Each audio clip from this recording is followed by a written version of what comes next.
नमस्कार. महाराष्ट्रातील विविध क्षेत्रातील बातम्या झटपट आपल्या मोबाईलवर पाहण्यासाठी लगेचच सबस्क्राइब करा राष्ट्रशक्ती लाईव्ह न्यूज आणि सोबत बेल आयकॉन प्रेस करायला विसरू नका. नाशिकच्या इंदिरानगर परिसरात एक हृदयद्रावक घटना घडली आहे. 11 महिन्याच्या चिमुकल्याचा खेळता खेळता बापाच्या हातातून निसटल्यानं डोक्याला मार लागून दुर्दैवी मृत्यू झालाय. या घटनेने संपूर्ण नाशिक शहरात हळहळ व्यक्त केली जात आहे. समोर आलेल्या माहितीनुसार 21 मे रोजी ही घटना घडली आहे. रात्री कामावरून परतलेल्या वडिलांनी आपल्या चिमुकलेला हातात घेतलं आणि वरच्या दिशेनं त्याचा झेल घेण्यासाठी फेकलं. मात्र झेल घेता घेता जन्मदात्या पित्याच्या हातातूनच बाळ निसटलं आणि त्याच्या डोक्याला गंभीर दुखापत झाली. त्याला उपचारासाठी दाखल करण्यात आले आहे.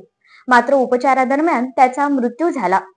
ओम वासुदेव होले असं दुर्दैवी मृत्यू झालेल्या 11 महिन्याच्या बाळाचं नाव आहे. घटना घडल्यानंतर त्याला नाशिक मधील एका खासगी रुग्णालयात दाखल करण्यात आले होते. त्यानंतर पुन्हा त्याला मेडिकल कॉलेजमध्ये उपचारासाठी दाखल करण्यात आलं.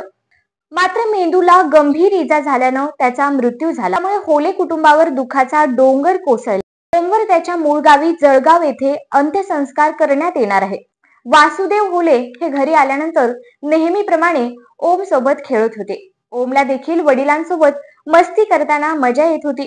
रात्री 8:30च्या सुमारास नेहमीप्रमाणे ओमला खेळवत होते. नेहमीप्रमाणे ते त्याला हातात घेऊन वर फेकून पुन्हा झेलत होते. मात्र त्या दिवशी नियतीने निराळाच खेळ खेळला आणि ओमला झेलताना वडिलांचा अंदाज चुकला आणि बाळ खाली पडले.